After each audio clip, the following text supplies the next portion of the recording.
Muchas gracias. El Hotel Antigua inició hace 75 años. En aquel momento, pues, teníamos únicamente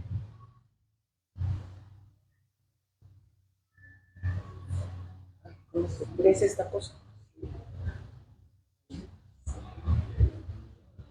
En aquel momento era acá donde están las mesitas cocteleras, frente a las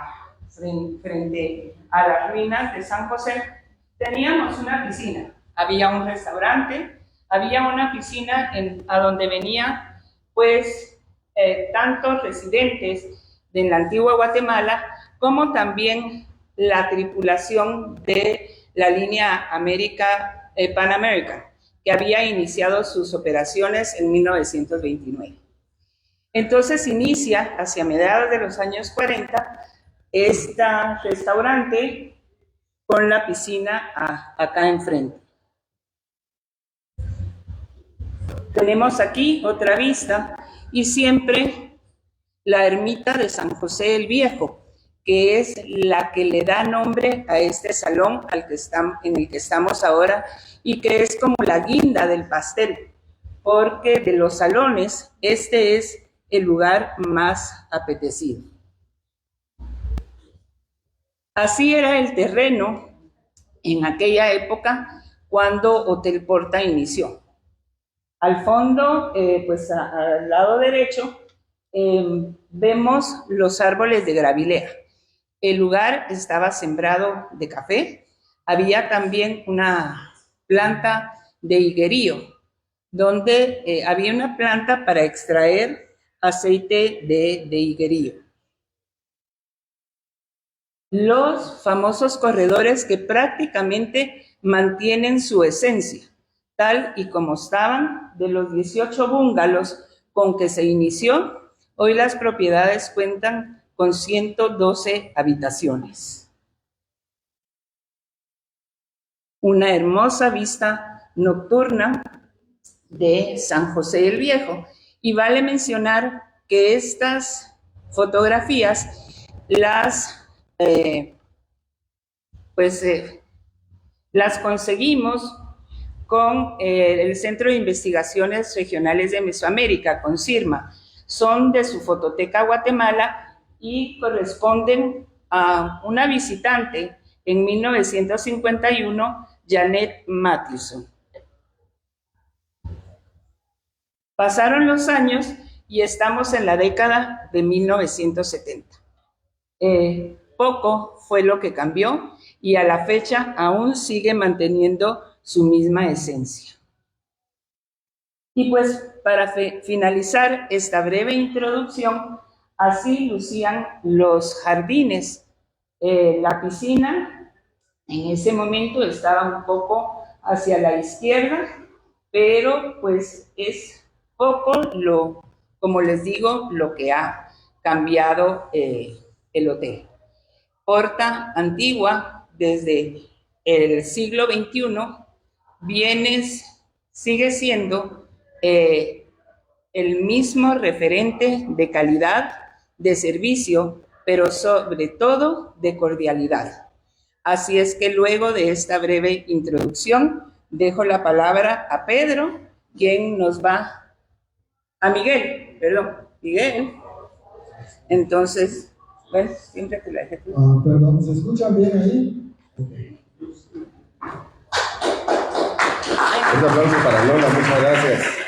Especialmente por su hospitalidad y abrirle las puertas a este tipo de exposiciones y actividades culturales. ¿Quién es Guillermo Antonio Aguirre García? Arquitecto y acuarelista. Nació 25 de enero de 1966 en la ciudad de Guatemala.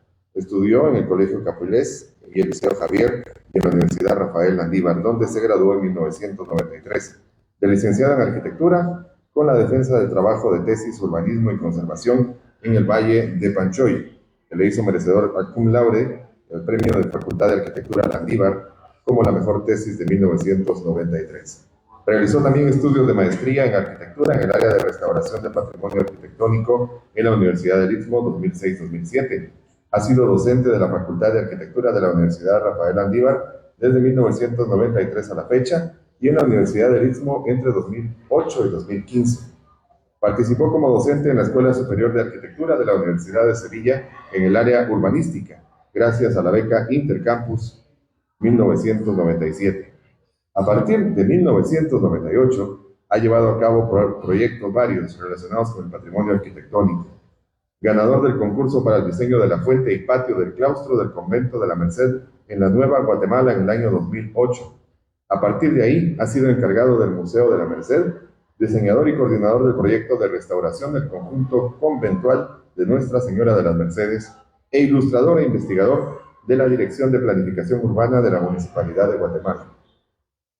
Ha publicado Imago Fidei, Orientaciones para la Conservación del Patrimonio Cultural y Evangelizador de la Iglesia Católica en Guatemala.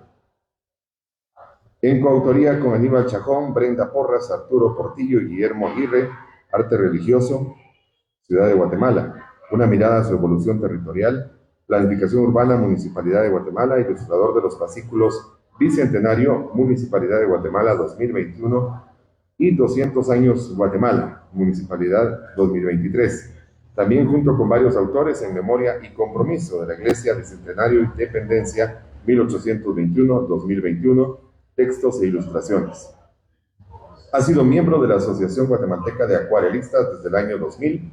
Ha participado en la exposición colectiva de la Asociación de Acuarelistas, realizada en 4 grados norte, en la Bienal de la Acuarela de Moscú, Rusia, en la exposición propia de acuarelas en el Claustro de la Merced, exposición propia Visiones del Centro Histórico, Tipografía Sánchez y Guise, exposición propia Patrimonio Arquitectónico del Centro Histórico a través de los siglos, Casa Ibargüen, 2022. 7 de septiembre de 2022 ingresó como académico de número de la Academia de Geografía e Historia de Guatemala con la lectura del ensayo La Catedral Metropolitana de Guatemala y sus autores. Ha sido representante de la Academia de Geografía e Historia de Guatemala en la Junta Directiva del Consejo Nacional para la Protección de la Antigua Guatemala. Es nuestro artista invitado para esta exposición y a ustedes, pues, buenas tardes, buenas noches, bienvenidos. Hoy nos encontramos aquí para dar la bienvenida a un evento que nos transportará a través del tiempo, nos sumergirá en la historia y la belleza de la antigua Guatemala. Es un honor presentarles la conferencia y exposición Santiago de Guatemala, organizada por el grupo de Facebook Fotos Antiguas de la Antigua Guatemala. En este evento tan especial, el arquitecto e historiador Guillermo Aguirre nos deleitará con una increíble colección de dibujos e hipótesis sobre los edificios más emblemáticos de la antigua Guatemala, en su época de esplendor. A través de ilustraciones realizadas por el talentoso artista, podremos visualizar cómo se veían esos magníficos edificios en aquel entonces y sumergirnos en la grandeza de Santiago de Guatemala. La inauguración de esta exposición tan esperada, pues tiene lugar hoy aquí en el Porto Antigua. Agradecemos a la hospitalidad de este lugar y estamos encantados de poder presentarla durante todo el mes como parte de los festejos patronales de nuestra querida ciudad. Y lo mejor de todo, la entrada será completamente gratuita para que todos puedan disfrutar de esta experiencia única. Santiago de Guatemala nos ofrece una oportunidad fascinante de adentrarnos en la historia arquitectónica de nuestra amada ciudad. Cada dibujo y cada hipótesis presentados por Guillermo Aguirre han sido elaborados con meticulosidad y respaldados por investigaciones exhaustivas y estudios arqueológicos. Este evento nos permitirá apreciar la riqueza cultural y el legado arquitectónico que prevaleció en la que fue la capital del reino por 230 años. Durante la conferencia que acompaña a la exposición, Guillermo Aguirre compartirá con nosotros sus conocimientos y descubrimientos más destacados. Nos brindará una visión detallada de los métodos utilizados para recrear estos edificios antiguos y nos sumergirá en las teorías e hipótesis detrás de su diseño y construcción original. Este evento es más que una simple exposición. Es una invitación a explorar nuestro pasado, a conectarnos con nuestra historia, a valorar nuestro patrimonio cultural. A través de estas representaciones gráficas, Guillermo busca despertar el interés y la curiosidad en cada uno de nosotros sobre la antigua Guatemala y su arquitectura. En nombre de todo el grupo de Facebook de Fotos Antiguas de la Antigua Guatemala y de Porta Antigua y de Guillermo Aguirre, les invitamos a todos a sumarse a esta experiencia única. No se pierdan la oportunidad de viajar en el tiempo y maravillarse con la belleza perdida de la antigua Guatemala. Les recordamos que la exposición Santiago de Guatemala estará abierta al público durante todo el mes. No olviden que la entrada es gratuita. Les esperamos a todos para disfrutar juntos de esta inolvidable muestra de nuestra historia y cultura. Muchas gracias, que disfruten el evento. Y les pido a continuación todo su cariño para recibir al artista, arquitecto Guillermo Ingram.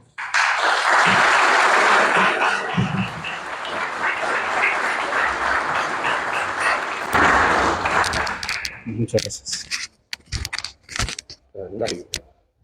Gracias, Miguel.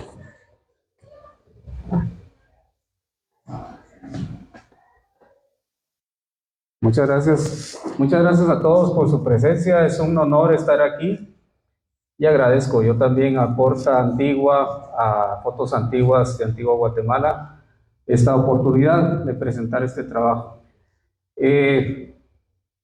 Escuchando las palabras que ha dicho Miguel, pues tan bellas, pues es cierto, vamos a ver un poco de esta belleza pasada de la antigua, pero la antigua pues tiene su belleza hoy también, ¿verdad? Porque se ha transformado, ¿verdad? Ha transformado pues su entorno, se ha transformado, los edificios se han transformado en algo muy valioso, también como aquellos que algún día fueron funcionales y se usaban en las diferentes funciones que tenían, ahora pues son el tesoro de esta ciudad.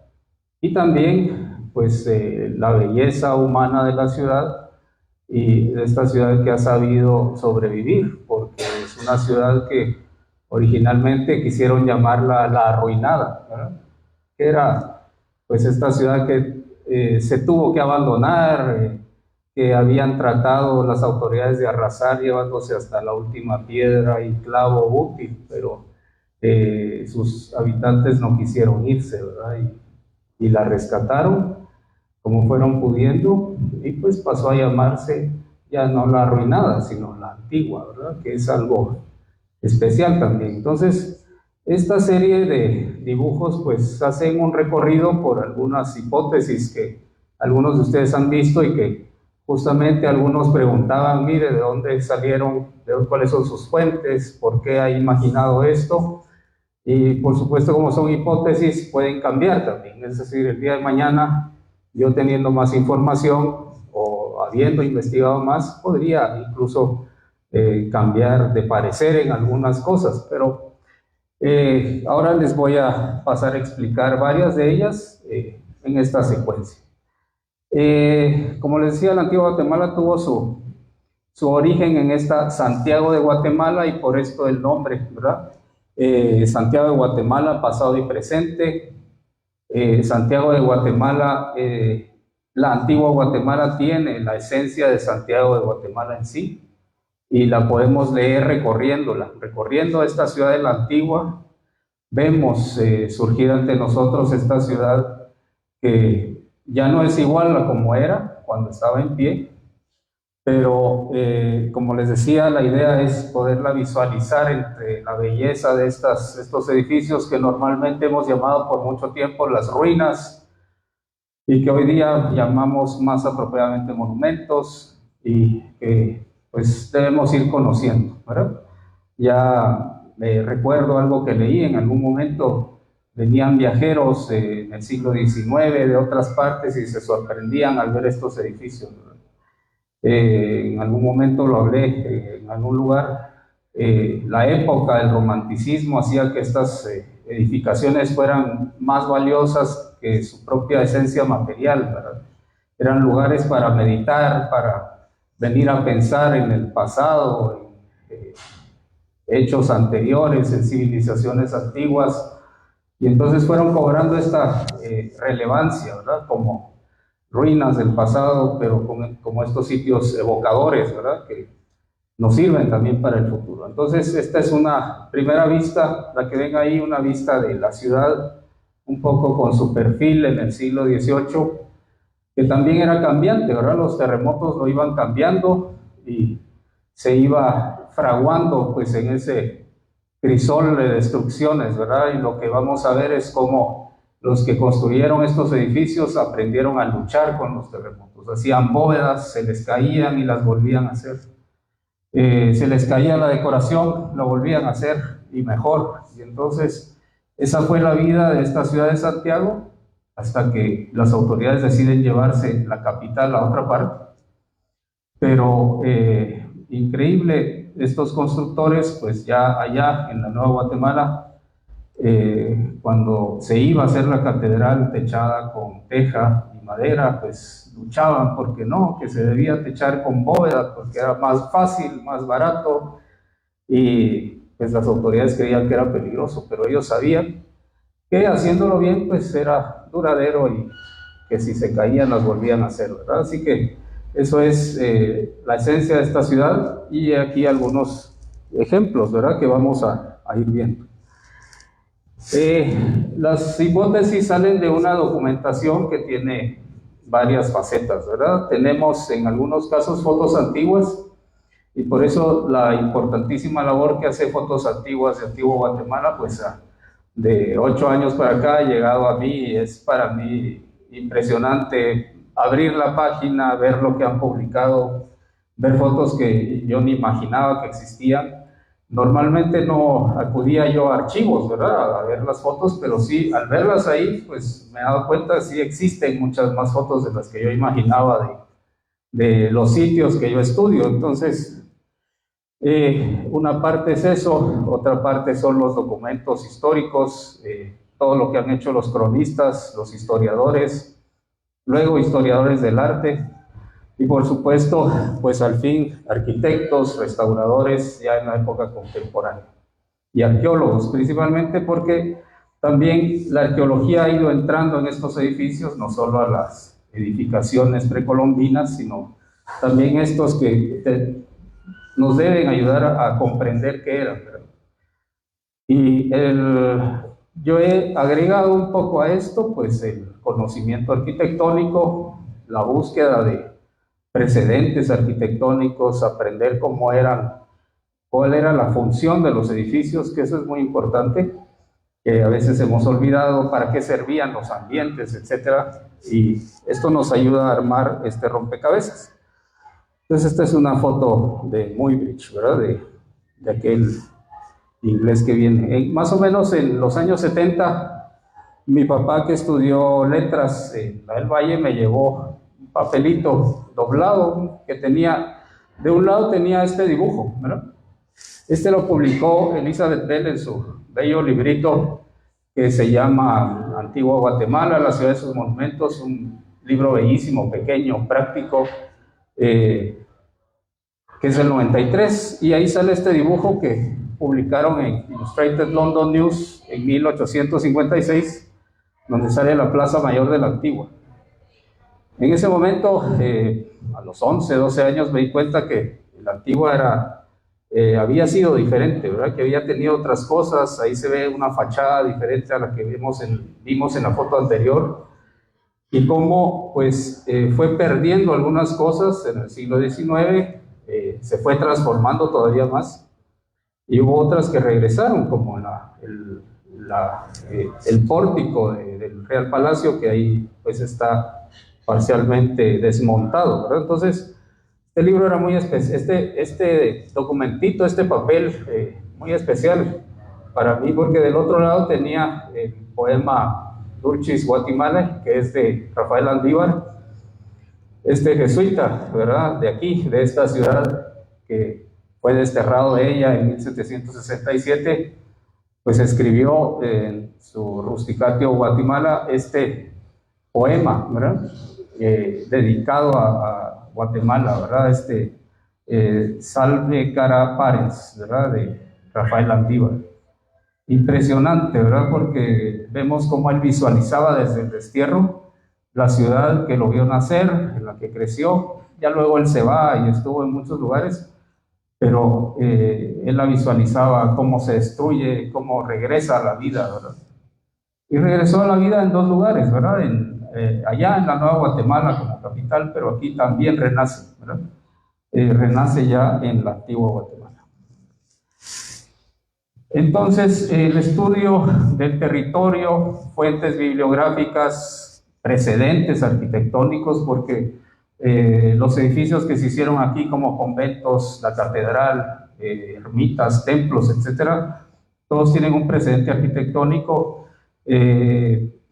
La originalidad aquí está en que el barroco guatemalteco es local, es regional, ¿verdad? Pero mucho de la arquitectura es parte de la arquitectura del Imperio Español, así que hay precedentes, ¿verdad? La arqueología, como les decía, que descubre lo que hay debajo, las capas de la historia, y nos va mostrando, entonces, todo lo que producía el ser humano dentro de estos edificios. Y como les decía, el estudio arquitectónico, que al final nos va a permitir ver, pues, y tratar de armar estas piezas, ¿verdad? Y aquí vemos otra foto antigua de la antigua. Entonces, la ciudad, como sabemos, fue trazada más o menos en 1541, después de la destrucción de la ciudad en Almolonga, ¿verdad? La que destruye la correntada de lodo. Y es esta traza fundacional que vemos que es la ciudad de 5 por 5 manzanas. Claro que le agregaron un anillo de manzanas más grandes y lo dejan abierto hacia el sur porque se creía que la ciudad pues, podía ir creciendo hacia el sur, que luego resultó un terreno un poco húmedo, ¿verdad? Y algo todavía no estaba seco, ¿verdad? Entonces vemos ahí Santo Domingo, La Merced y San Francisco fuera de esa traza porque requerían estos grandes espacios para la evangelización de estos nuevos ciudadanos, de estos habitantes del Imperio Español, que eran todos los habitantes originales de estos territorios que fueron conquistados violentamente, pero que luego hubo la necesidad de hacer un gobierno, de que funcionara una sociedad, y por supuesto el objetivo que tenía el Imperio Español en América, de los principales, que era la evangelización de estas culturas, ¿no? Con la religión cristiana. Entonces, por eso vemos estos primeros edificios y cómo, pues, a veces hemos estudiado que algunos de los edificios de esa época eran precarios, se hicieron un poco ante la necesidad de tener un abrigo, ¿verdad?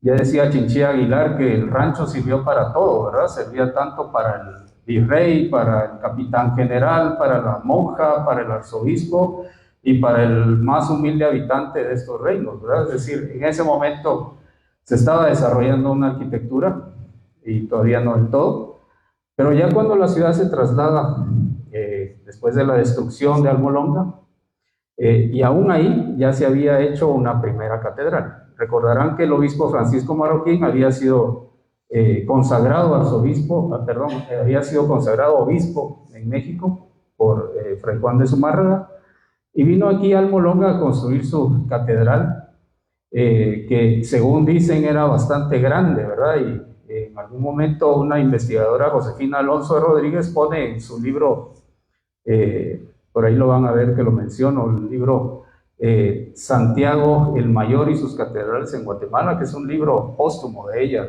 del 2017. En ese libro pone un diálogo que recogió alguien entre Pedro de Alvarado y el obispo Marroquín, donde le dice a Alvarado: mire, qué grande está haciendo esta catedral, es demasiado grande para el poblado, ¿verdad? Y le dice el obispo: pues miren, ni usted ni yo vamos a ver el futuro, en el futuro cuántos habitantes va a tener nuestra ciudad.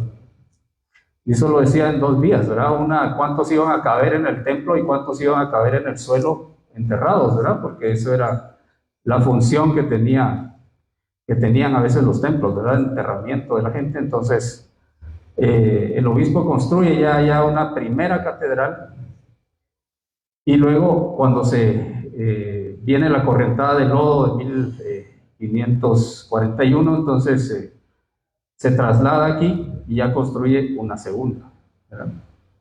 Entonces, tenemos cómo en Guatemala se van a ir construyendo estos edificios. Esto que está aquí es un croquis, ¿verdad? Yo pongo ahí el exponente máximo de la arquitectura del siglo XVI en Guatemala, es esta catedral, la del obispo Marroquín, aquí ya en el Valle de Panchoy. Josefina Alonso en su libro pues publica muchas cosas, llega a decir que ella pues ya encontró un croquis, da las medidas, eso es interesante porque el croquis las tenía. Luego lamentablemente la edición no se publica, quizá pues se perdió entre los papeles de ella luego de que hubiese fallecido, pero yo haciendo esta reconstrucción de su croquis, y también ella investigó las capillas para qué servían, más o menos cuál era la función del edificio, etcétera. Uno llega a la conclusión que el edificio era prácticamente la planta de la catedral que hoy vemos frente a la Plaza Mayor, que es la tercera catedral. Esta es la segunda, la del obispo marroquín, y la tercera es la que está en ruinas, aquí, enfrente del parque, ¿verdad? La hizo o la trazó Rodrigo Martínez de Garnica, que aparece en los documentos como cantero, pero que tuvo la habilidad de trazar una planta, ¿verdad? Y lo que vemos ahí, lo que se ve también en las catedrales de México, Puebla y otros lugares de la región, ¿verdad?, de Mesoamérica, es lo que esta investigadora Yolanda Fernández habla, que es un programa sevillano abreviado, ¿verdad? Es decir, que ha hecho una planta que se parece a la Catedral de Sevilla. Por supuesto, la de Sevilla es más grandota porque tiene, no solo es tal vez una de las catedrales más grandes del mundo, sino que tiene el deambulatorio doble, ¿verdad? Es decir, la nave lateral son dos naves y no una, como en México, como en Puebla o como aquí. Y entonces, muchas veces se expone y se dice cuál es el origen de la catedral y de las catedrales iberoamericanas.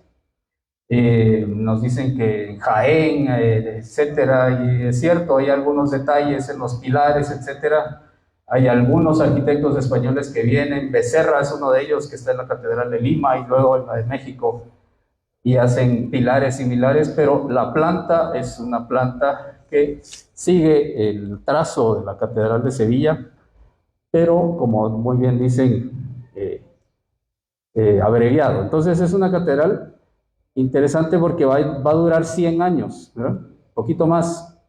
Y la tercera catedral que hoy vemos en ruinas enfrente del parque duró poco menos de 100 años. Es decir, se hizo con ánimo de permanencia. Ya lo había hecho el obispo marroquín en Almolonga, o sea, su catedral, el hecho de decir que ni usted ni yo íbamos a ver futuro, ¿verdad? Es que ya iban a estar muertos y la catedral iba a seguir ahí. Es decir, los edificios ya se hacían con ese ánimo, ya no eran tan provisionales y mucho menos esta catedral. La planta salió de esta investigación de Josefina Alonso y se va llegando uno a través de estudios y investigación de otros edificios, los precedentes arquitectónicos, cómo se va llegando a la conclusión de cómo era el edificio funcionalmente como estructura, porque es un momento en que el Imperio Español está construyendo ya edificios que tienen un poco de los estilos que se usan en la península, ¿verdad? Ya allá hay gótico, hay plateresco, todavía hay algo del románico y se va a introducir también, por supuesto, el Renacimiento. Pero lo que hay más, ¿verdad?, es la arquitectura vernácula española, ¿verdad?, que es el mudéjar, ¿verdad?, que es arquitectura, pero que también es una técnica constructiva en sí, ¿verdad?, y que viene de los árabes. Entonces, se encuentran en España, también en la región de Chiapas, edificios así. Y aquí en Guatemala tenemos un par muy buenos todavía que han sobrevivido y de esa primera época. Entonces, de hacer estas especulaciones y estudios y todo eso, sale ya un partido arquitectónico de algo que pudo haber sido la catedral del obispo marroquín, más o menos como él la describe, que tenía la capilla de los reyes, en su ábside sí estaba techada con bóveda, era de mampostería, tenía un arco toral y que tendría estas filas de arcos que sostenían una techumbre mudéjar de madera, ¿verdad? Aquí pongo esta foto del interior de Santo Domingo, en Chapa de Corzo, porque tiene similitudes todavía más importantes. Si regreso un poquito, vean ahí en el extremo superior izquierdo, está la torre, ¿verdad?, que es un campanile. Se hace esa torre aquí, en Santiago de Guatemala, y la tenía también la Catedral de San Cristóbal Las Chiapas. Esta iglesia que vemos de los dominicos de Chiapas, tienen un campanile igual, está en la posición más o menos de la Giralda de Sevilla, ¿verdad? Es un campanario exento afuera de la catedral, ya luego se le hacen en la fachada unos campanarios pequeñitos, pero esa torre sobrevivió y le da nombre a la calle de las campanas, ¿verdad? Sobrevivió y la vamos a ver en un cuadro posterior.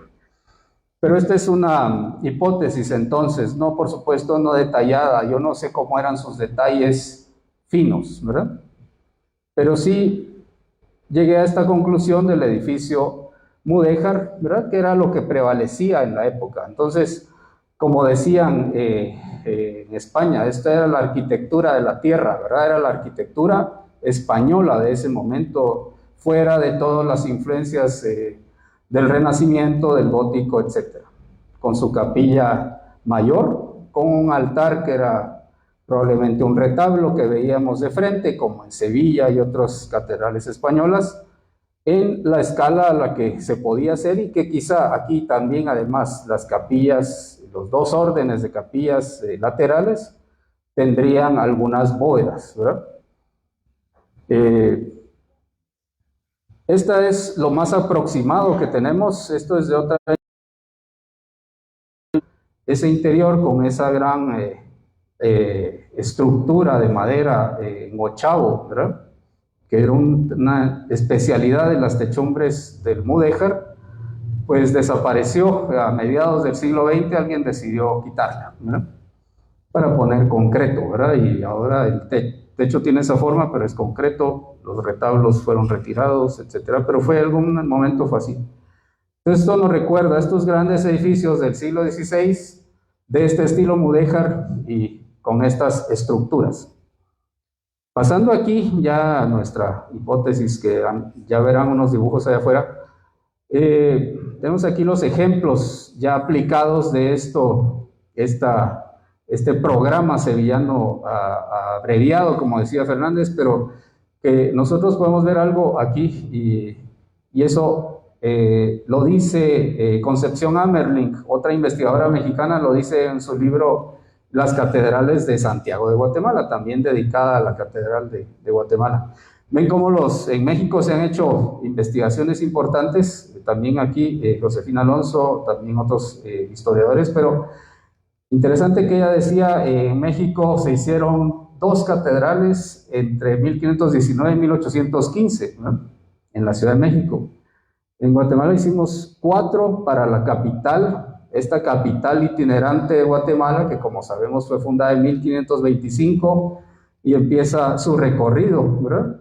De valle en valle, siempre dentro del Valle Central de Guatemala, hasta que llega al Valle de la Ermita o de la Virgen, y se asienta ahí ya definitivamente como capital. Y entonces aquí, en ese mismo periodo, se hacen 4 catedrales, ¿no? Y ella también lo dice, o sea, esto es un proyecto de la corona, ¿verdad? Pero la corona sacaba su dinero de los impuestos que nos cobraba, así que la pagó este pueblo, ¿verdad? Entonces es interesante que logramos hacer estas 4. Claro, estas México, Puebla son catedrales enormes, espectaculares, pero aquí se hicieron 4, las circunstancias de los terremotos, el tamaño de nuestra provincia, etcétera. Y sin embargo, lo interesante, lo orgullosa que era esta ciudad a la hora de sus construcciones, que aunque eran a veces más pequeñas, a veces un poco más compactas o más resistentes a los sismos, pero las hacían con cierto orgullo, ¿verdad? Y muy bellas. Esta es una hipótesis del volumen de la catedral, del paisaje urbano que generaba este templo, ya construido más o menos alrededor de 1700. Bueno, no tanto porque ahí ya sale el Real Palacio, que es posterior con su arcada, pero digamos este es el paisaje de esta ciudad, ¿verdad? Tuvo esta catedral una especialidad, ¿verdad? La tercera catedral ya se construye aquí, poco después de que viene el arzobispo de Mañosca y Murillo, ¿verdad? Que era un arzobispo que después estuvo en México, un obispo, perdón, que después fue arzobispo de México, y viene también no me acuerdo cómo se llama el capitán general, pero al final de cuentas nombran a un obrero mayor, que es Jerónimo de Betanzos, un cura, ¿verdad? Que es el que va a ser como el responsable que se construya la catedral. Y el presidente elige a Martín de Andújar, ¿verdad? Un alarife español, ¿verdad? Arquitecto, que es muy versado en artes, etcétera, eso dicen los documentos, pero al final pues comienza la obra, de él es la traza, indudablemente, y en algún documento llega a decir que la catedral pues va a tener un altar de 4 rostros, ¿no? Eso es interesante porque en la época que se están construyendo esos edificios ya ha ocurrido el Concilio de Trento y hay ciertas normas del concilio, ¿no? El concilio exigía que la catedral, que el altar mayor estuviese en un ábside, ¿verdad? Que la nave central estuviese vacía porque el pueblo podía ver desde ahí el altar y varias cosas, ¿verdad? Pero van a pasar algunos eventos que van a hacer que la catedral, la Catedral de México y por supuesto la de Puebla sean muy parecidas entre sí, y por eso he sacado las plantas aquí. Resulta que nuestra catedral al final va a tener el mismo altar de 4 rostros que el famoso obispo don Juan de Palafox y Mendoza, obispo de Puebla, manda hacer para su catedral, que él en pleno siglo XVII está haciendo, ¿verdad? Entonces él quiere un altar de 4 rostros, dice incluso que él apela a la tradición cuando escribe sobre este altar. Cuando apela a la tradición está hablando de otras catedrales españolas, ¿no? Y cuando apela al ritual, él dice que se va a poder decir misa en los 4 lugares alrededor del altar simultáneamente. Entonces es interesante, no solo misa de frente, ¿verdad? Sino en los 4 costados. La Catedral de México, que se está construyendo al mismo tiempo, lo imita, y luego la de Guatemala también, ¿verdad? Como esto está un poco contradiciendo el Concilio de Trento, entonces el mismo Juan de Palafox viaja, ¿verdad? a España, ¿verdad? A promover la arquitectura de su catedral, que ahí la van a ver, el altar que tiene ahora sí es un altar central o ciprés, pero no es el original del obispo Palafox. Pero el obispo Palafox deja haciendo las columnas de las esquinas, ¿verdad? Que son de ónix, eran de ónix, así que se va a España y ahí en algún momento logra que acepten su proyecto, ¿verdad? Hay documentación sobre esto, no solo se lo aceptan, sino que algunos arquitectos de allá, según otros investigadores, van a imitar este proyecto de un altar de 4 rostros, ¿verdad? Entonces, por eso es que la Catedral de Guatemala pues va en imitación a estas anteriores, va a tratar de tener su altar de 4 rostros también, tiene una planta muy parecida a las otras, como la ven, un poco más pequeña, pero tiene esa característica. Documento importantísimo este cuadro e informe, ¿verdad? Porque a la vez es una pintura y es un informe que le hace el gobierno al virrey de España de cómo van las obras de catedral en 1678, por ahí. Como ven, la catedral se empezó 10 años atrás, o sea, eso es impresionante, ¿verdad? La efectividad de la labor de Jerónimo de Betanzos está plasmada en los documentos que él deja y que están en el archivo del Arzobispado de Guatemala. Los contingentes de trabajadores que venían de los pueblos, eso es bien importante, ¿verdad? Esta catedral se hace con el trabajo no forzado, sino como un tributo que dan los pueblos a la capital, ¿verdad? Y venían de varios pueblos a trabajar aquí con contingentes grandes.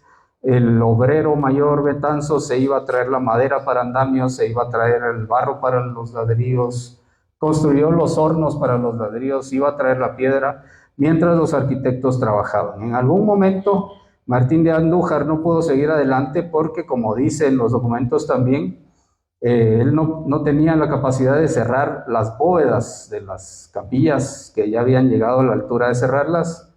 Suspenden un poco de unos cuantos días la obra, todos se dan cuenta y entonces eligen al segundo al mando, ¿verdad? Y el segundo al mando no es otro que Josep de Porres, ¿verdad?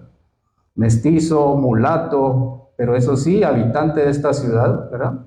Y en aquel tiempo y en aquella sociedad, pues se le veía un poco de menos, ¿verdad? Por su origen. Y sin embargo, él sabe cómo hacer las bodas, lo ha aprendido, y eso es bien interesante, lo ha aprendido con su maestro Juan Pascual, ¿verdad? Otro mulato, ¿verdad? Que está haciendo el hospital de San Pedro y que ha hecho ya San Agustín y que va a hacer otras obras y va a morir pronto, pero al final Porres termina el hospital de San Pedro y entra como arquitecto de la catedral. La función arquitectónica aquí cobra realce para ver cómo funcionaban estos edificios, y estos edificios funcionan como la clásica catedral española, y a la usanza española tenía el coro bloqueando la nave central, ¿verdad? Era algo que ya se estaba superando con el Renacimiento, pero en España se insistió un poco en la tradición, aunque hay catedrales que decididamente quitaron esto, ¿verdad? El estilo arquitectónico es un reflejo de lo que aprendían personajes como los Porres, el propio Juan Pascual, en los tratados de arquitectura. Los tratados de arquitectura nos daban una idea de cómo debía ser la arquitectura, la más proporcionada, la mejor compuesta, la mejor ornamentada, y normalmente era hecha por personajes como Sebastiano Serlio, ¿verdad? Y otros que fueron haciendo estos tratados que se difundían por el mundo occidental, ¿verdad? O sea, en Europa y vinieron a América. A veces venían con las mismas comunidades religiosas, los religiosos tenían sus arquitectos, ¿verdad? Que eran frailes o religiosos de las órdenes, así que tenían también estos tratados y de alguna manera fueron pasando estos conocimientos a los constructores locales. Esta no es una provincia donde abundaron arquitectos españoles y, como ven, quizá alguno como Andújar que vino por aquí, pues no estaba tan versado en la forma de construir, en la tecnología constructiva ya de la bóveda, del arco, etc. Los estilos se van a difundir a partir del Renacimiento, y toda esta etapa que va del siglo XVI en adelante, por lo menos hasta la Ilustración, le podemos llamar, como le han llamado muy adecuadamente otros autores, post-Renacimiento, ¿verdad? Y entonces lo interesante es que todos los componentes del Renacimiento están ahí, modificados, cambiados, movidos y deformados según sea el gusto regional del barroco. Y eso es lo interesante, el barroco va a ser un arte regional, ¿verdad? Hay un barroco guatemalteco, hay un barroco mexicano, hay un barroco en Perú, ¿verdad? Esto va a cambiar cuando venga la Ilustración y toda esta parte, el racionalismo de finales del siglo XVIII, se va a volver una arquitectura internacional. Ya hubo una con el gótico, ¿verdad? Pero la arquitectura internacional del neoclásico, donde encontramos ya edificios muy parecidos entre sí en muchas partes de América y en España, ¿verdad? Pero estos eran regionalmente guatemaltecos porque sus autores, por ejemplo, Josep de Porres y otros, podían aportar sus gustos, ¿verdad? Y aquí ven del libro de Serlio unos ejemplos guatemaltecos, ¿verdad? San Pablo Rabinal, bellísima, es de más o menos las primeras décadas del siglo XVII. Por supuesto, San Pedro Apóstol, que ya será de Porres, ¿verdad? La fachada que vemos, aquí ya vemos la composición de la fachada guatemalteca que va a seguir de ahí en adelante, y la vamos a tener hasta Esquipulas, ¿verdad? La Basílica de Esquipulas, que ya es del siglo XVIII, de mediados en adelante, tiene estos elementos, ¿verdad? Las tres calles, un segundo cuerpo, a veces solo en el centro, a veces en las tres calles, y un remate. Y a veces sigue para arriba en forma piramidal, como lo vemos en Esquipulas, y eso lo veíamos en esta catedral de Santiago, ¿verdad?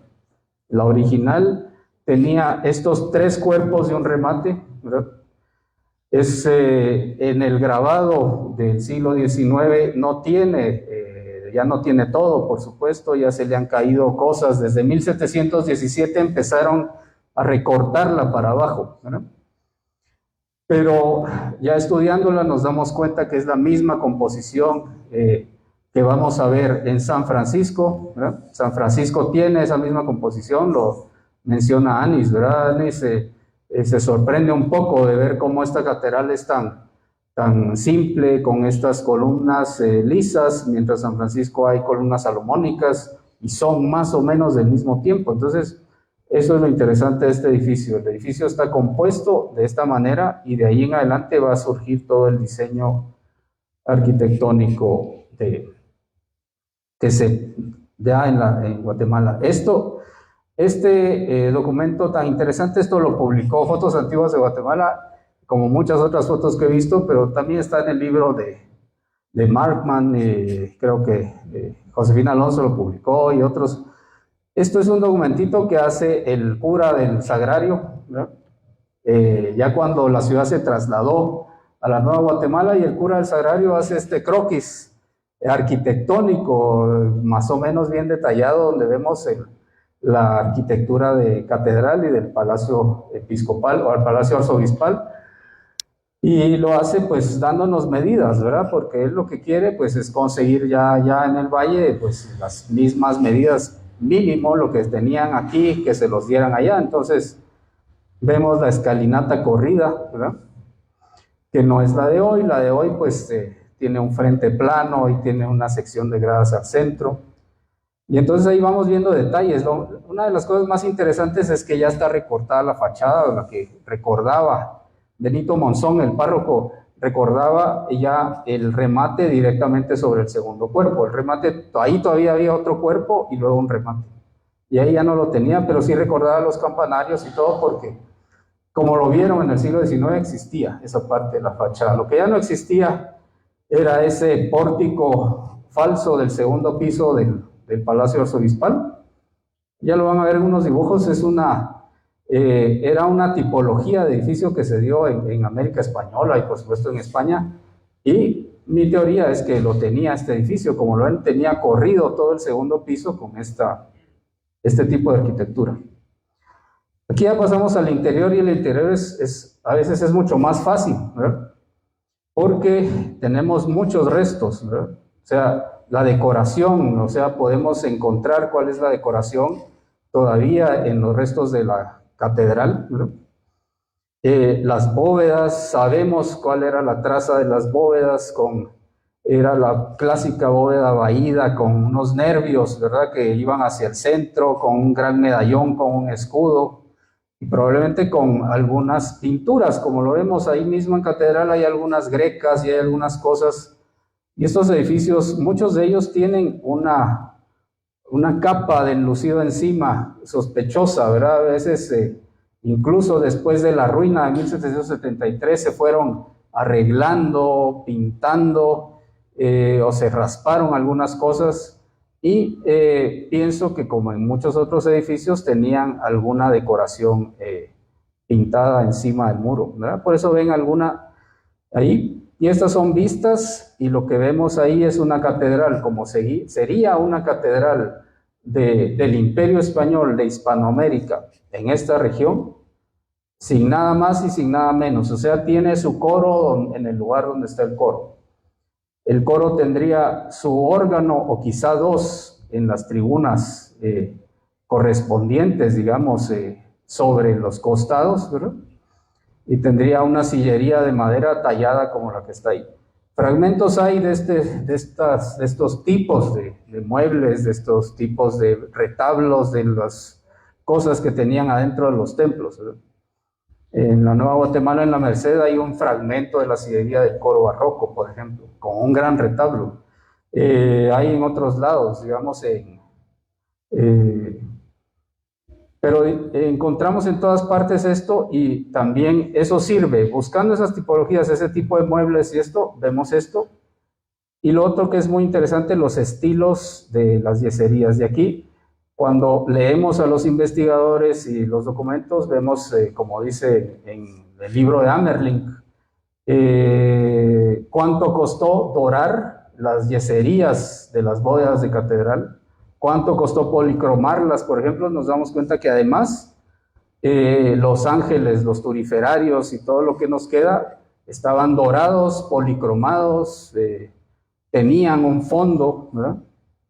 Y estaban resaltados. Todavía hay muchos ejemplos de esto en México. Por supuesto, en Guatemala no se recubrieron tanto las bóvedas por completo, como en algunos templos allá, pero el estilo era el mismo. Eso lo dice Luján, que dice es muy parecido a las yeserías poblanas, ¿verdad? Pero localizado en ciertos lugares. Si vemos la función, también vemos la función que tenía el ciprés o el altar mayor, según lo que había planeado Juan de Palafox para esa su catedral de Puebla y que todos imitamos. Ahí está un ciprés en medio de su presbiterio y vemos cómo detrás de él estaba la capilla de los reyes con un gran retablo, ¿verdad? Que dicen los cronistas tenía 5 cuerpos, ¿no? Por eso sale un gran retablo ahí que se metía hasta la media naranja. No es el ábside que ahora vemos en catedral, ¿verdad? Ese ábside, cuando ya colapsó esa estructura, pues le hacen una pared que es un tímpano para poner ahí el retablo, dejan detrás el espacio como camarín, y es lo que ahora vemos, ¿verdad? Pero el espacio original era un espacio grande para un retablo enorme. Luego vienen unas descripciones que hacen también Amerling y también Alonso de Rodríguez, describen, porque encuentran las descripciones en los documentos de los contratos, ¿verdad? Y ahí describen cómo era el altar mayor. Lo describen lo mejor que pueden para los contratos y dicen que son 8 juegos de columnas, 8 columnas que tienen parras, 8 con otras 8 que tienen trigo, ¿verdad? Entonces ahí vemos que son 8 columnas de un tipo y otras 8 columnas de otro. Por eso he decidido que las 8 columnas van en las esquinas en esa forma, ¿verdad? En diagonal. Y las otras 8 conforman el arco del baldaquino, ¿verdad? Del ciprés.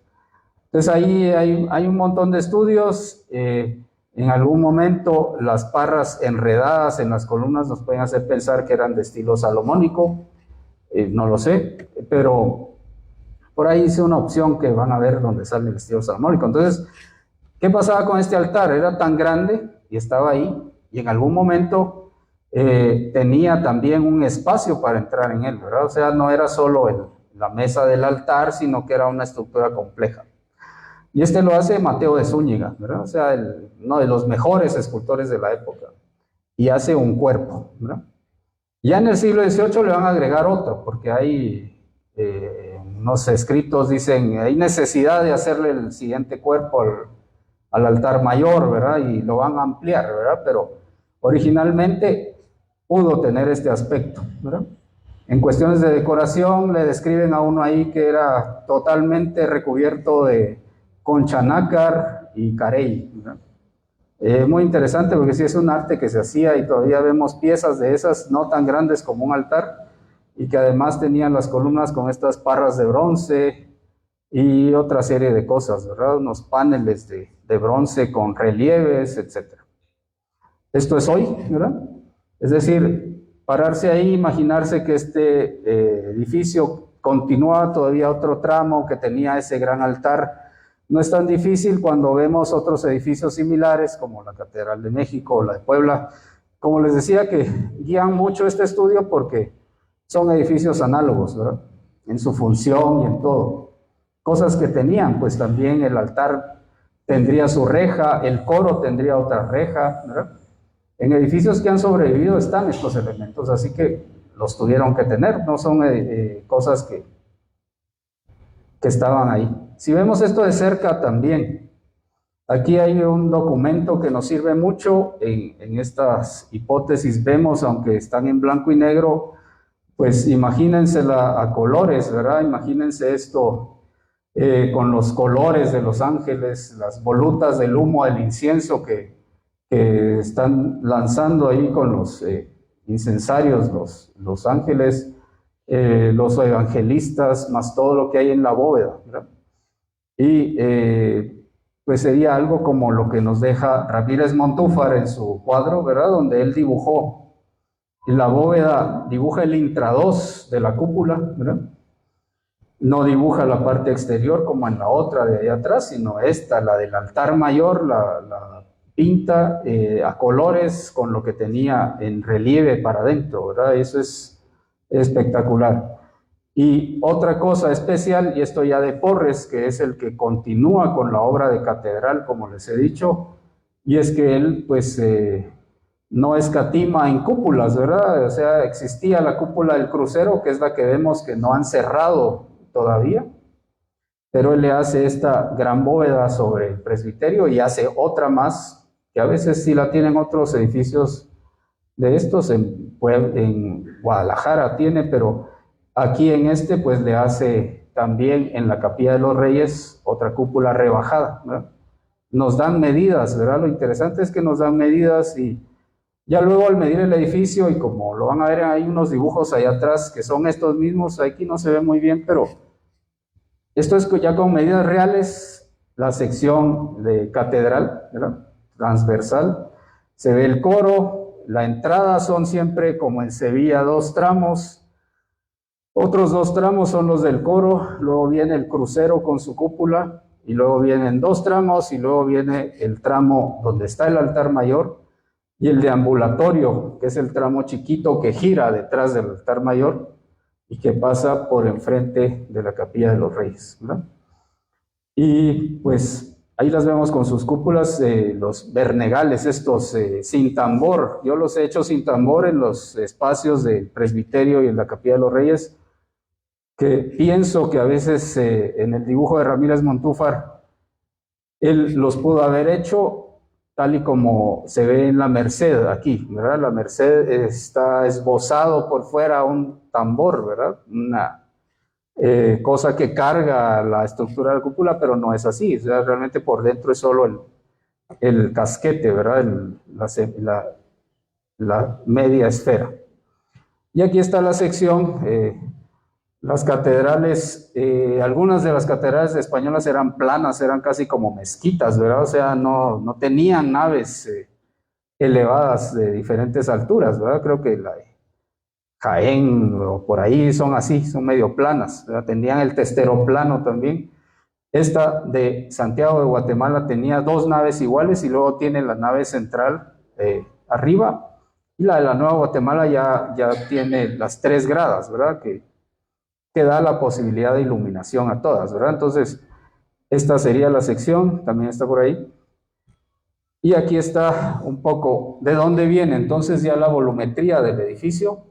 Si lo ven desde su planta, cómo se van elevando estas estructuras hasta llegar a esta. En este momento es como el cuadro de Ramírez Montúfar, donde todavía vemos allá atrás el campanile o el campanario de la catedral del obispo Marroquín.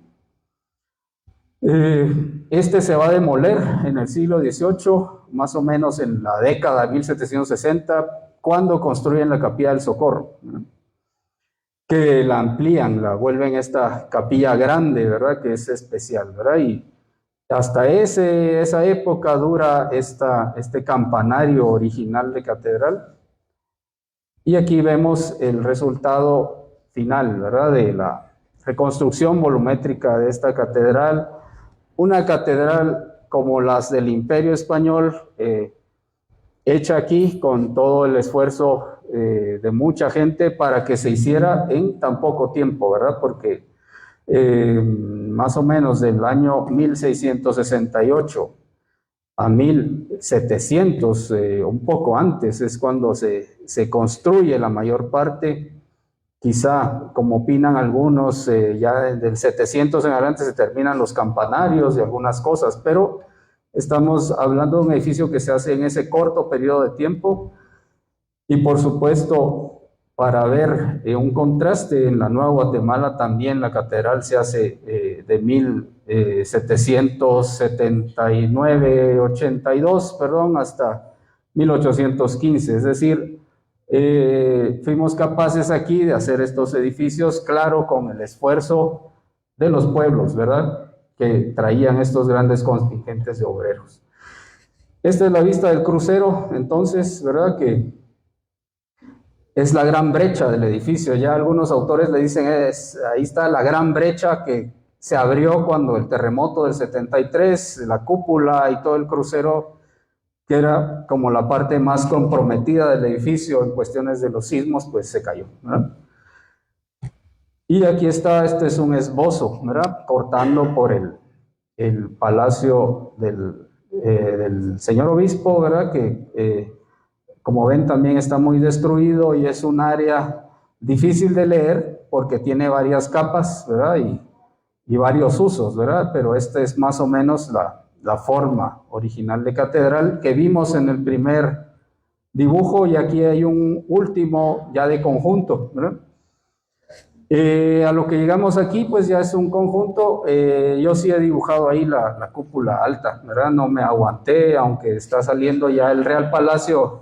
El Real Palacio es el del siglo XVIII.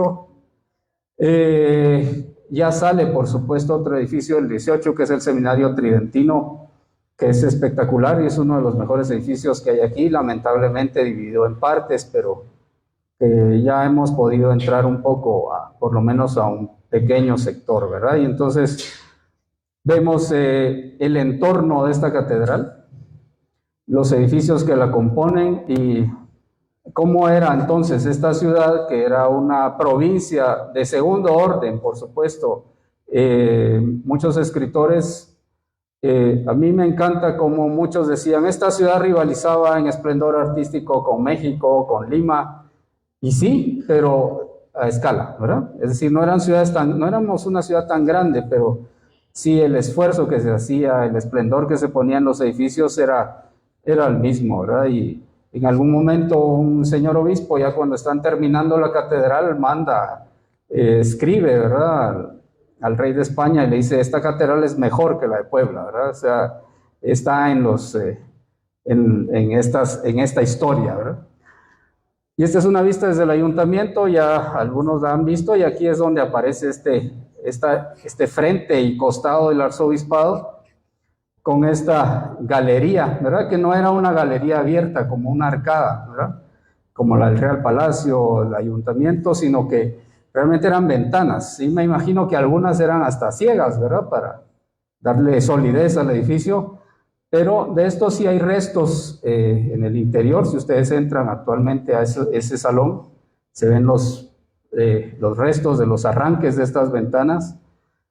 Y en el grabado del siglo XIX, este grabado de Illustrated London News, se ve al menos un arco, una pequeña arcada. Me imagino que ya no existía lo demás y por eso no fue relevante dibujarlo, ¿verdad? Así que, pero sí lo vemos en el croquis que hace el cura del Sagrario. Entonces, esto es el altar mayor un poco más visto de cerca, que era la parte más rica de este conjunto, y que, como les decía, se la debemos en gran parte a Mateo de Zúñiga, al propio Porres, ¿verdad?, que es el que decide al final el programa arquitectónico que van siguiendo en este edificio, y no cabe duda que tenía este aspecto, y quizá al detalle, pues, hay algunas cosas que podamos modificar. Como una vista final de este conjunto, pues vemos el aspecto de la calle de las Campanas, ya con la capilla del Sagrario, ¿verdad? Los edificios aledaños eran probablemente áreas de servicio del arzobispado, del palacio episcopal, perdón, de ese tiempo, y hoy día tenemos unas casas y otras estructuras, ¿verdad?, que fueron apareciendo ahí, quizá incluso después de la ruina, ¿verdad? Pero así era el testero de catedral, ¿verdad?, con estas cúpulas que le hizo Porres, ¿verdad? Y esa capilla que vemos desde afuera, impresionante porque tenía esta bóveda que tenía ventanas en todo su perímetro, ¿verdad? Eso lo logré ver, pues algún momento ya subí y vi que sí tuvo ventanas en todo su perímetro. Impresionante. Ya esto ya es del barroco, ya los finales. Y luego de otras fotos, y esto es algo que vine a medir aquí tal vez en 1993, ¿verdad? Me acaba de graduar. y vine a medir el Palacio Arzobispal. Un día me vine de Guate con 1 metro y empecé a medir esto. No estaban los arcos ya porque estaban todos tirados desde el 76, pero ya logré medir un poco cómo era su decoración y esta es de las más viejitas de las imágenes que he hecho de este edificio. He hecho otras más nuevas y ahí ven. En ese momento yo llegué a pensar, ahí no le dibujé cuadros, lo normal es que estos edificios estaban llenos de pinturas en los corredores, pero este no los tiene porque quería que se viera cómo se alternan las franjitas estas de decoración para hacer esa cuadrícula que se va alternando, ¿verdad?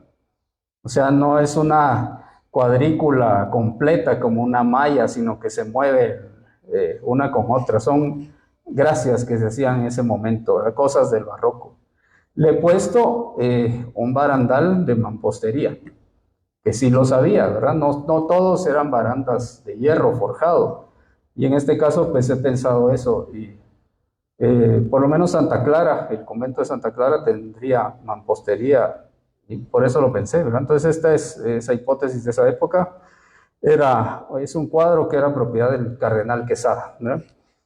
Y esta es otra vista, un poco más para que se viera el templo, ¿verdad? De la catedral, ¿verdad? Cómo se vería todo ese conjunto más o menos en los primeros años del siglo XVIII, ¿verdad? 1716 es una fecha clave porque muchas cosas de estas que estamos viendo se destruyen, ¿verdad? Entonces es importante porque mucho del barroco grande, del barroco ya el barroco antigüeño es anterior a ese terremoto de 1717, ¿no? Por supuesto, luego se reparan las cosas y se salvan por un tiempo, pero ya en ese momento ya estábamos viendo estos edificios en Santiago de Guatemala, ¿no? Entonces ya tenía esta prestancia la ciudad, ¿verdad? Este edificio totalmente pintado, ¿verdad? Esta la he puesto aquí, que es una vista del skyline, ¿verdad? De la antigua, así como decían de la Nueva Guatemala, que era una ciudad monacal, porque la perspectiva que se veía desde todos lados era solo iglesias, ¿verdad? Aquí igual, ¿verdad? Pero en ese momento, en 1875, perdón, cuando viene Muybridge, pues escasamente está en pie la Merced, ¿verdad? Que vemos ahí, pero todavía se veían edificios que ahora, de los cuales vemos menos, ¿verdad? Pero aquí vemos un skyline desde Catedral, ¿verdad? Como si nos subiéramos a esas bóvedas o un poco a los campanarios y viéramos un poco en dirección al suroeste, ¿verdad? Estamos viendo Santa Clara y San Francisco al fondo. Más allá a lo lejos la Cruz del Milagro, ya la van a ver. Y si nos cambiamos de lado, ¿verdad? Vemos Santo Domingo, ¿verdad? Santo Domingo hay una magnífica investigación de la arqueóloga que lamentablemente ya murió. Zoila Rodríguez, gracias.